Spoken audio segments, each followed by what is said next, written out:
Amigos, amigas, bienvenidos a una nueva edición de Café para Dos. Hoy viene a tomar el buchito de café una invitada que se prodiga en diversas materias. Recordarles, estamos aquí en este marco incomparable de Santa Cruz, de la isla hermana de Tenerife. Tenemos con nosotros a Graciliana Montelongo Amador. Gracias por invitarnos a tu isla para hablar de ti, de tu obra y de todo lo que has hecho y de lo que te prodigas. Tenemos esta imagen de este volcán, queremos abrir porque en estos días, en este mes, hemos tenido esa desgracia que está sufriendo el pueblo palmero. Tú nos explicabas que en este cuadro se ve cómo el volcán late como si fuera un corazón. Explícanos. Sí. Es un sentimiento que tenemos los artistas, sobre todo los canarios, de la tierra en la que vivimos, el volcán que nos habita y por el que pintamos también. A veces se nos olvida que estamos en islas volcánicas, pero antes que nada quisiera mandar un abrazo a todos los palmeros y palmeras que están sufriendo en estos momentos, los niños y niñas, y que saldremos adelante y saldremos de esta todos unidos.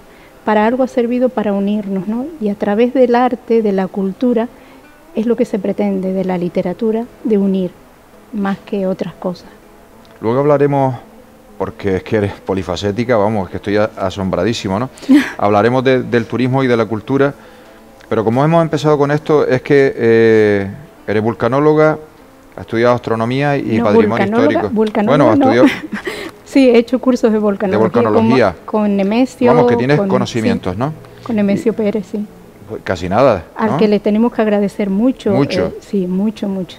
Gracias a él está el Instituto Volcanológico donde debe de estar, en Canarias. Porque es un hombre pertinaz, ¿no? Sí, él y todo su equipo, porque mira que todos, y se les ha visto trabajando todos estos días, y hay que dar las gracias, hay que reconocerle su trabajo, ¿no? Patrimonio histórico. Ahora mismo estamos viendo que en La Palma se han perdido edificios emblemáticos, lo hablábamos en la previa de la entrevista. Cuéntanos un poco, ¿tienes conocimiento de ello? Bueno, se han perdido muchas casas que sobrevivieron al San Juan y al Teneguía y a otros de atrás, pero lo importante, como decía el párroco el otro día hablando en la radio, en la televisión, los edificios somos las personas, el hogar está donde estén las personas, donde estén las familias. Es muy triste perder ya no el patrimonio, sino tu casa, tu hogar. Pero hace muchos años, una persona, yo hablándole de decoración y que me gustaba esta figura, o era un caballo lo que estaba, porque me encantan los caballos, estaba comprando ese caballo antiguo y le decía, es que el hogar para mí, la casa, el tener la casa bonita, el hogar, es muy importante, le decía yo. Y él me comentó, es que el hogar no son las cosas ni las paredes, el hogar es la familia, donde esté la familia está el hogar. Entonces quería transmitir esto porque ahí pensé yo, algún día podemos perderlo todo, pero lo importante es que estemos todos unidos, que no se pierdan las vidas, ¿no? Y ese es el mensaje. Juntos puede la familia salir adelante. Para mí la familia son los pilares de la tierra, porque si la familia, si lo que fundamenta eso, la vida no tiene sentido, la humanidad no tiene sentido.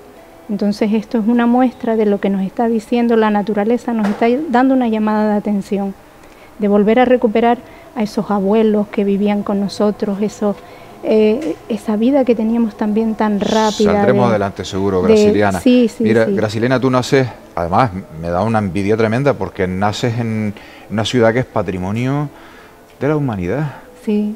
La Laguna.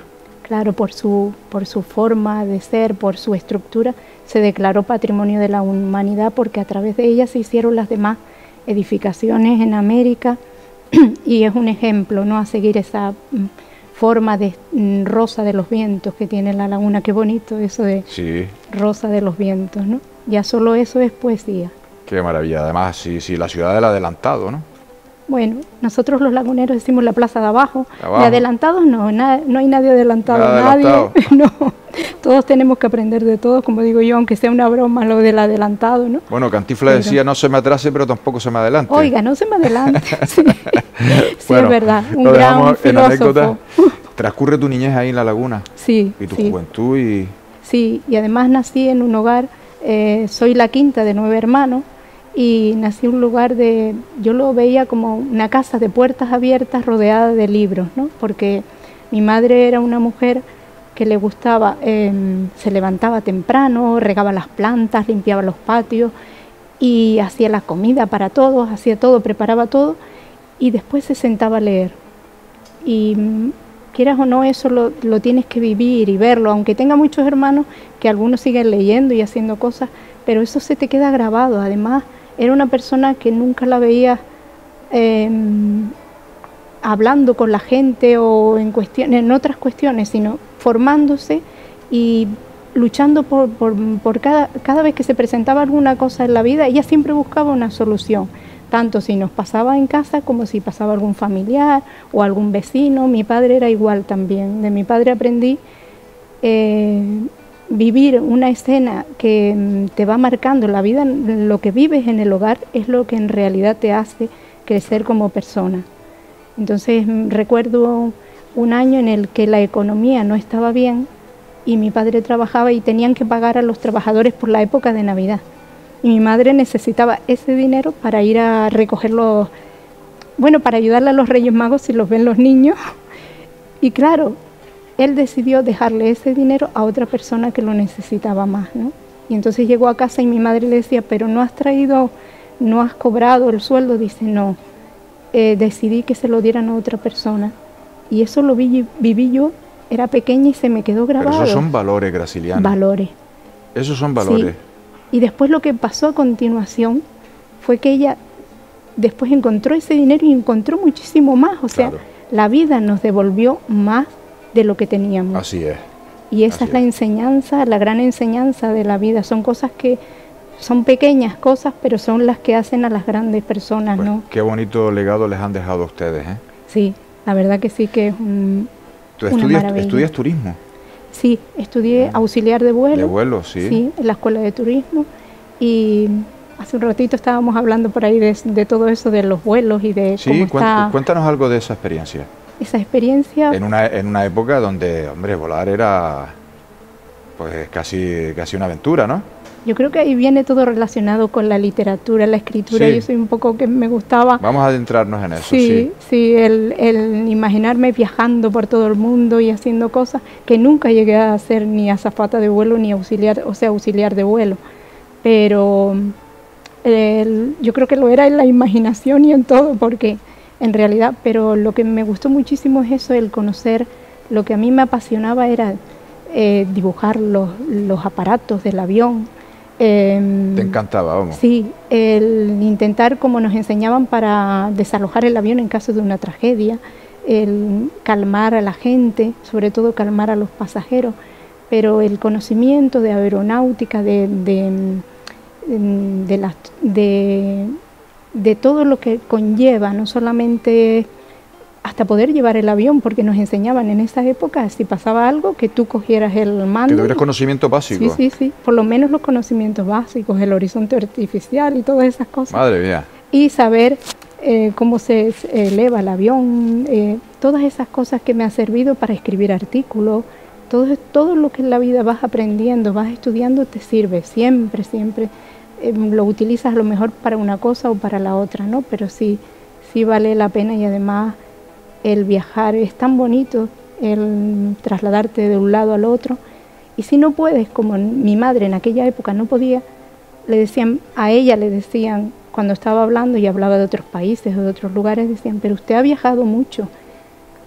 Dice, claro. En avión no, a través de los libros. A través de los libros. Sí. Qué importantísimo es. Sí. Claro, que tu tarea como gestora cultural la has ejercido en bibliotecas, creo, tengo entendido. Sí, en muchos sitios he hecho dar conferencias, talleres, sobre todo al tener conocimientos de otras cosas, pues luego quieres transmitir ese conocimiento. Ahí. Sí, Y claro, yo pienso que eso hay que hacerlo, es necesario y cada vez más, cada vez más.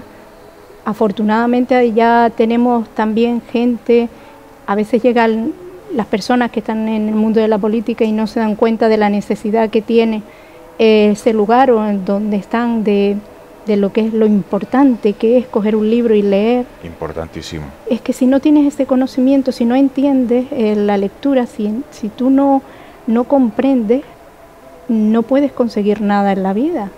¿Qué pensarías tú de un municipio, de un pueblo que tenga 2 bibliotecas y que las 2 estén cerradas? Pues que es triste, es triste.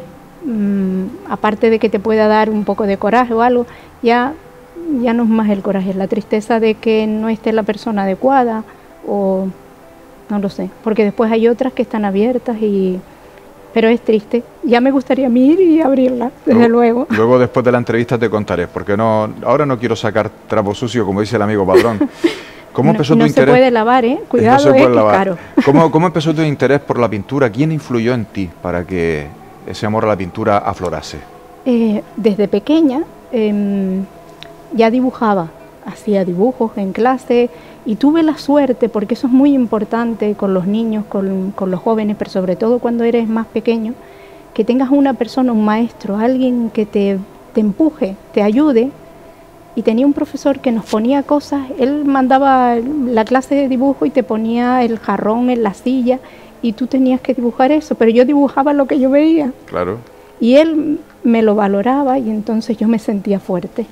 Y ahora comprendo el por qué yo seguí dibujando, porque había una persona que me animaba y me valoraba lo que hacía, aunque a lo mejor estuviera mal o alguna cosa, pero él siempre tenía palabras de aliento para que lo hiciera. Y es lo que yo procuro hacer, porque sentí en mí lo que había generado eso, ¿no? Tengo hermanos también que dibujan y también sobrinas que escriben, dibujan, mis hijas también. O sea que es algo, mi marido también es pintor. Que tienes todo el ambiente adecuado para que eso se lleve a cabo. Pero sin duda es un sentimiento. Nunca quise estudiar dibujo ni estudiar bellas artes, porque era algo que hacía, no lo vi. Claro. No lo vi necesario, o sea, no fue algo que me dijera, quiero hacer esto, quiero estudiar esto, sino yo lo hacía y ya está. No. Mira, en 2015 me llama poderosamente la atención el título de tu exposición, Crítica Fragmentada. Cuéntanos. Soy muy crítica. ¿Y por qué Crítica Fragmentada esa exposición? Porque es una exposición que fue surgiendo, sobre todo surge con un cuadro que era cuando estaban buscando los restos de Federico García Lorca. Entonces ahí estaba tan metida en la información que pinté un cuadro. Después otro cuadro surgió cuando estaba en la crisis, sobre todo en la mal llamada crisis del 2007, que estaban hablando de una madre de su hijo que estaba en la radio, en la cadena SER me parece que era, y la madre comentaba, no se quiere levantar de la cama, no ve el futuro, no puede seguir estudiando porque la economía, lo que pasó desde el 2007, que tenemos que recordar que venimos ya sufriendo crisis desde hace muchos años. No levantamos cabeza, como que dice. Bueno, en realidad, y surgió ese cuadro que lo titulé El Chillido. Entonces, otro cuadro habla de la naturaleza. Ese cuadro habla de ese momento, la naturaleza, el volcán, lo que sientes dentro, el volcán interior. Una crítica a la iglesia, lo que nos han contado. Hay otro cuadro, por eso son como fragmentos. La crítica, hay otro cuadro que habla de los huyentes, de los que se quedan en el mar. Ese es otro, un cuadro muy triste, pero que habla de la realidad, de los que no llegan ni siquiera a cumplir su sueño de llegar a la otra orilla, sino que se quedan en el mar y que el mar está de luto, que no los recibe. El mar no quiere esas almas, esas que se quedan ahí, y aún así la ambición de poder es tan grande de los poderosos que se las atrapa también a las almas, ¿no? Todo eso queda reflejado en los cuadros. Hay otro que habla de la juventud. Un día llegó mi hija del instituto y ahí surgió ese cuadro y me dijo, hoy el profesor nos dijo que éramos una generación perdida. Uy, qué fuerte eso, ¿no? Sí. Y aunque le lo dije pienses, yo, no lo digas. a ver, le dije a mi hija, pues nada, no comas. Si nos vamos las dos, buscamos un precipicio y ya nos lanzamos, porque ¿qué hacemos aquí? Cuánta negatividad dentro de un aula, ¿no? Claro, nos reímos, pero fui a hablar con ellos porque les dije, no le puedes decir eso a los jóvenes y mucho menos en una edad que es tan complicada como es la adolescencia. Y yo, porque en casa lo hablábamos, pero a lo mejor hay muchos chicos que llegan a la casa y no lo hablan. Pero me preocupó muchísimo y pinté ese cuadro que está dedicado a los jóvenes, ¿no? Hay más cuadros y hay otro que se titula El viaje y hay otro que representa a Canarias. Ese estuvo expuesta también en Las Palmas, en Arucas, y porque es una exposición que ha ido itinerante. Comenzó en la Universidad de La Laguna en el 2015 y después fue yendo itinerante y me gustaría seguir exponiéndola, ¿no? Pero ese cuadro de Canarias está representada por un drago al revés, atravesado por una lanza sangrando. Es como veo yo a Canarias. Canarias, concretamente la isla de Tenerife y Las Palmas de Gran Canaria, son las más avasalladas que están por la ambición de poder, por el dinero, porque es construir demasiado y han acabado casi con los recursos de la isla, con el paisaje, con la belleza. Tenemos que vivir del turismo, nos han hecho vivir del turismo, depender del turismo, pero traer otra clase de turismo, no el que los tour operadores hablan o deciden, cobran allá y aquí llega el turismo ese, entra en un hotel, se queda ahí todo incluido, o es un turismo que no trae tampoco un poder adquisitivo para dejar fuera, no sale. Entonces eso a nosotros, a los canarios, no nos beneficia, porque es donde más paro hay, entonces algo falla. Si tenemos más turismo que otras partes del mundo, tantos turismos que recibimos en Canarias, las cifras no cuadran.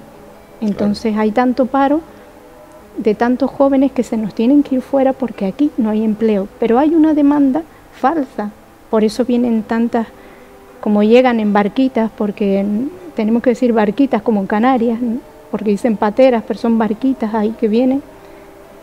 Esa gente viene engañada. Sí, pensando que este es el nuevo Dorado, ¿no? Los pobres que vienen aquí pensando que aquí tienen un trabajo que les ofrecen. A muchos los traen engañados que iban para Europa, para otros sitios y los traen a Canarias. Cuando hay un efecto llamada en Italia y vienen muchísimos italianos y tú dices, pero señor, si no tenemos trabajo para nuestros hijos o para mí, por ejemplo, yo soy una parada de larga duración, aunque yo no estoy parada, que me muevo muchísimo, pero quiero decir, no hay trabajo para nosotros, ¿cómo va a haber trabajo para toda esta pobre gente que está viniendo? Sí. Que les echamos una mano. Europa tiene todavía que ayudar más a Canarias. Estamos muy lejos, brasiliana. Sí. Estamos muy lejos. Para algunas cosas, para otras no. Para otras no, sí, para otras estamos ahí en el punto de mira. Sí. Brasiliana, hay una frase que me encanta cuando describes los cuadros. Cuando dice, este cuadro habla de. O sea, los cuadros hablan. Pero ahora vamos a hablar de la literatura. De la literatura y quiero empezar, ahora me describes los distintos libros, pero quiero que empiece por uno muy significativo, que es la leyenda de la escritora de Aika, o Haiku. Háblanos de ese libro. Ese libro surgió hace muchos años cuando conocí el haiku a través de mi maestro. ¿Qué es el haiku? Eso el haiku es un poema japonés que lo decide un día un japonés, el maestro Matsuo Baso, decide entre tres maestros en el siglo XVI y XVII más o menos va por ahí, y decide hacer otro tipo de poesía, un tipo de poesía que incluyera más la naturaleza. Porque antes de los haiku estaba el haikai y hay otros, el hoku, pero eran unos poemas que hablaban de lo cómico. Había mucha poesía en Japón. Estamos hablando de un siglo en el que las mujeres ya estaban en talleres de poesía, lo cual nosotras aquí no teníamos ni idea en lo que se llama Europa o nos creemos a lo mejor superiores, pero ya en Japón había esa cultura literaria, ¿no? Entonces me llamó mucho la atención, además que el haiku va acompañado de una imagen. Entonces yo no sé si esa es afinidad, pero también la naturaleza. Para mí la naturaleza es lo principal, porque todos somos naturaleza, tú, yo, todo, el hombre. El único problema de la naturaleza, como me dijo un día mi hija, muy sabiamente me dijo, el único problema que hay en el mundo es el hombre. El hombre, hombre o mujer, por decirlo de las dos, para no decir hombre, el varón, sino es el ser humano que ha llegado y ha destruido y se ha olvidado de la naturaleza. La naturaleza está ahí y hay que respetarla como a ti mismo. Entonces, cuando yo conocí el haiku, me gustó por la sencillez. Describe un momento natural de las cosas, ¿no? Y te habla de la naturaleza. O siempre está la naturaleza, pero está la sencillez que lo hace. Es sencillo, pero es muy difícil también de escribir. Tiene una métrica especial. No es como la poesía que estamos acostumbrados, no lleva título, no lleva rima. Entonces es diferente. Pues me gustó tanto que lo estudié hasta el punto de llegar a dar conferencias, transmitirlo en los colegios, y a través del haiku abrí la ventana, bueno, más bien la puerta, vamos a abrir la puerta. Y los niños escribían poesía, y los niños hacían su haiku. Igual no es el tradicional de Japón, pero en realidad para los más puristas que hablan de haiku... Hay tu versión occidental del haiku. A ver, hay que respetar la tradición de hacerlo, vale, hablando de la naturaleza, pero cuando te acercas a la gente para abrirlo, yo les hablo de cómo es el haiku original. Y después cuando el haiku llega a América, que fue en el siglo XX con Juan José Tablada, entra en América, pues el poeta americano pone sentimiento, lo cual el japonés no le ponía. El japonés te describe una imagen, pero no le pone sentimiento. Y nosotros, como somos, que ponemos sentimiento en todo. Claro. Puedes escribirlos con sentimientos o puedes escribir el haiku original. Yo ahí ya no lo dejo, lo respeto al 50%. Después tenemos que cuidar mucho nuestro idioma para no salirnos del 5, 7, 5 que mide cada verso. El primero son 5 sílabas, el segundo 7 y el tercero 5. En total 17 sílabas. Para mí, número mágico el 17. Pero con los niños, cuando llegas a los niños o llegas personas mayores, pues ellos escriben su haiku. Yo recuerdo de tener colegios que me escribieron haikus de Messi. Con la métrica ellos decían, juega al balón, y a lo mejor y ponían y hacían sus poemas, pero los hacían y ya conocían el haiku. Conocían de dónde venía, de Japón, y claro, se los acepta. Ya después ellos irán investigando y irán haciendo sus averiguaciones, irán conociendo. Qué cosa más bonita. Tienes un libro por aquí porque tú eres articulista también, has colaborado en varios diarios, ahora estás con El Día. Sí, antes era La Opinión, que era el vuelo de la pardela, ahora estoy con El Día, el periódico El Día, que es Alas al Viento. Los tiene los dos ahí, ¿no? Está El vuelo de la pardela. Sí, es el de artículos periodísticos, es El vuelo de la pardela. El vuelo de la pardela. 36 más 1, El vuelo de la pardela. 36 ¿Y por qué 36 más 1, que son 37 artículos? Sí, porque el uno era, los demás habían salido publicados y ese era inédito. Entonces, como me gustan mucho las cifras, los números también cuentan. Todo cuenta. Un cuadro cuenta una historia, los números también. Pues le puse ese título. ¿Y de qué hablas en tus artículos? Pues suelo hacer crítica también, pero tirando a veces de la literatura. Uno lo literario, a veces tienen pinta de cuentos, pero después doy el tironcito siempre con el respeto, porque siempre hay que tener respeto hacia todo. Pero hay que alzar la voz, no podemos quedarnos callados. Estoy contigo. Yo cuando comencé con el primer artículo, se tituló el primer artículo mío Alerta Canarias, por un poema que yo tenía de alerta, Levanta Canarias, Levanta Canarias, Alerta Canarias, no, Levanta Canarias. Era un poema que yo había escrito y de ahí surgió el artículo y precisamente hablaba del volcán, pero lo hacía como haciendo una referencia al volcán, haciendo una referencia a la salida de magma, pero me refería a la salida de dinero que sale de las Islas Canarias. Claro. Y de los movimientos sísmicos, de lo que había, ¿no? Todo esto.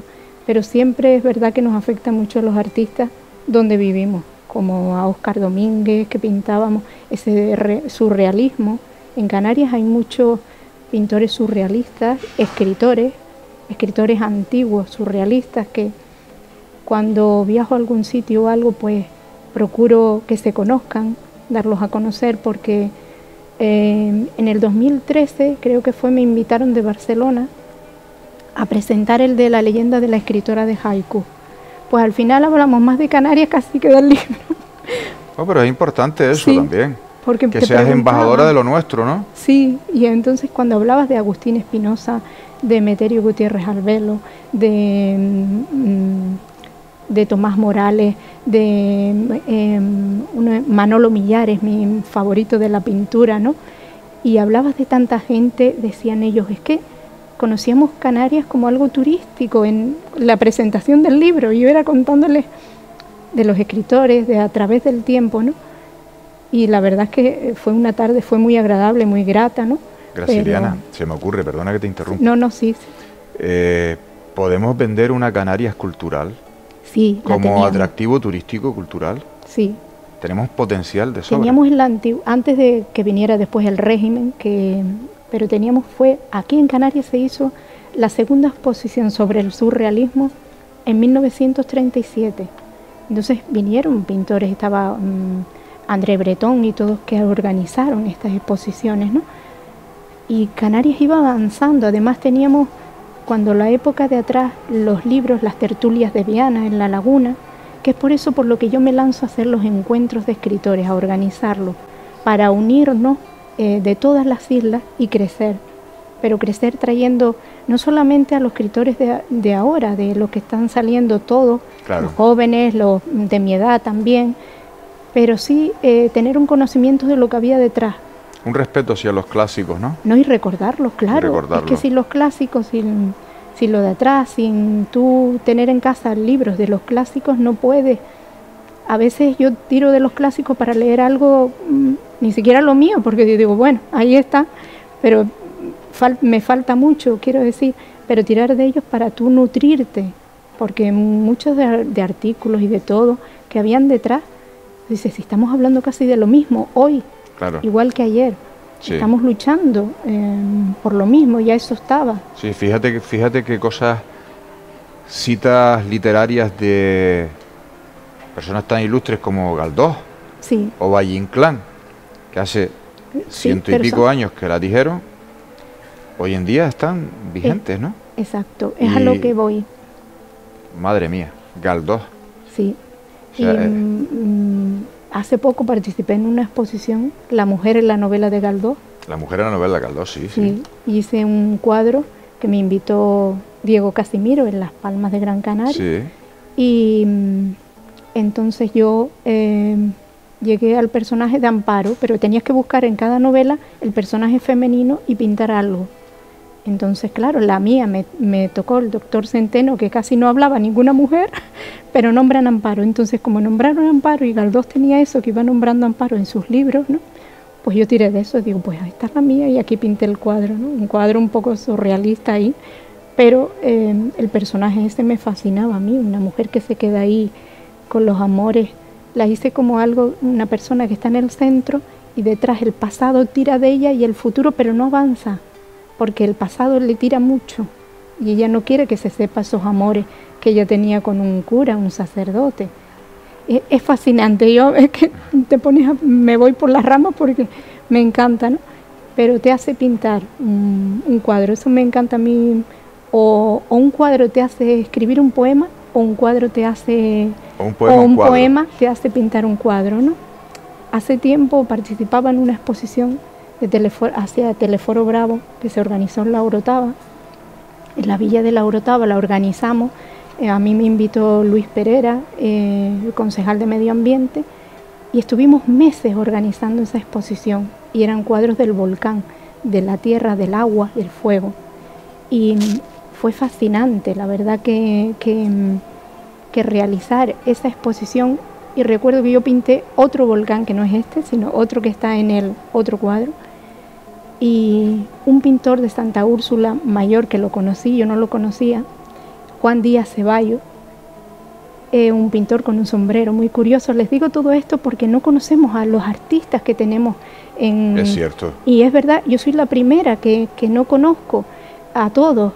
Y al conocerlo a él, vi a un escultor, vi a un hombre que pintaba cuadros, estaba dando clases en Santa Úrsula. Él es mayor, hace tiempo que no lo veo. Y yo quería que él viera el cuadro. Cuando él lo vio, el cuadro que yo había pintado, porque me importaba mucho lo que él sintiera al ver el cuadro, porque lo vi, era un hombre mayor, con su sombrero, con su bastón, pero él caminaba, subía, bajaba por Santa Úrsula, pintaba, parecía un chico joven. Y es lo que siente un artista. Eres joven de pensamiento y sus cuadros, tú los veías y decías, un chico joven. Y realmente era un chico joven. Sí. Pues cuando él vio el cuadro dice, esto es poesía pura. Y ya yo me quedé con eso, yo dije, algo contaba el cuadro. Porque tú cuando pintas, el artista cuando escribes quieres transmitir. Quieres expresar, claro. Sí, si eso no transmite, está muerto. Es estéril, sí. Por eso nunca pintaré otro cuadro igual. Nunca me encargues, a lo mejor me dices, me ilustras o para una portada, me dices cómo es y yo lo hago. Pero nunca copiaré ni de otro autor porque me parece eso una copia. A no ser que sea una copista que me paga muy bien. Bueno, pero es importante ser original. Graciliana, es importante ser original y eso te lo agradecemos los que consumimos, entre comillas, cultura. Graciliana, el tiempo apremia con las entrevistas, sí. Y yo quiero que te despidas si nos hemos dejado algo en el tintero que quieras expresar, lanzar un mensaje a la gente. Hemos pasado un periodo de COVID muy largo. Sí. Ahora tenemos esta explosión de este volcán en La Palma que también a los canarios también nos hace... Es que nos ha caído todo junto. Yo creo que sí. Incendio, volcán, pandemia, todo. La crisis del 2007. Y comer del turismo, y no hemos tenido turismo todo este tiempo, o sea que... Creo que es un momento de sentimientos encontrados, que es lo que comentábamos antes fuera, lo que sentía al ver el volcán, esa admiración de ver la madre naturaleza, cómo se manifiesta, a ver el dolor que puede provocar. Y ese momento de sentimientos y de ver toda la gente cómo se ha volcado de todas partes, ¿no? Es un aprendizaje, es para unirnos más. Es doloroso, muy doloroso, pero aquí estamos y seguimos adelante. Y como les decía, el hogar está donde esté la familia, no donde están las cuatro paredes, sino donde está la familia. Y que sigamos adelante, que sigan adelante los escritores y avancemos por los niños que vienen, que para mí son muy importantes los niños. De hecho, he estado escribiendo cuentos para niños ahora hace años, desde el 2007, pero ahora los he ido retomando también para ver si los publicamos. No me he apurado mucho por publicar porque pienso que hay que mirar mucho y ver lo que se publica y para quién, ¿no? Y aún así cometemos fallos y errores, pero esa es mi manera de verlo y no hay prisa. Sobre todo eso, los canarios somos una gente un poquito... Sigamos siendo así, tranquilos, calmados y tendiendo la mano al otro. Graciliana Montelongo Amador, muchísimas gracias por tomarte este buchito de café para dos. Muy bueno, por cierto. Con nosotros y nos encontraremos en el camino, o en Gran Canaria, o aquí, o donde se tercie. Ahora me vino caminante, no hay camino. ¿Se hace camino al andar? Pues estamos haciendo un nuevo camino en La Palma. Ahora hay que construir, reconstruir las vidas. Y apoyar sí. Y muchísimo ánimo y muchísima... Los canarios y canarias son gente de brega, son gente sí, de lucha dentro sí. Y fuera del terrero. Sí, sí. Así que en ello estamos, Graciliana. Y ahí vamos, juntos, unidos. Agradecido por tu presencia. Gracias a ustedes por invitarme. Muchas gracias. Gracias, Graciliana. Y ustedes ya lo saben. Qué precioso marco incomparable este de Santa Cruz de Tenerife, donde estamos realizando este café para dos. Muchas gracias, sean felices.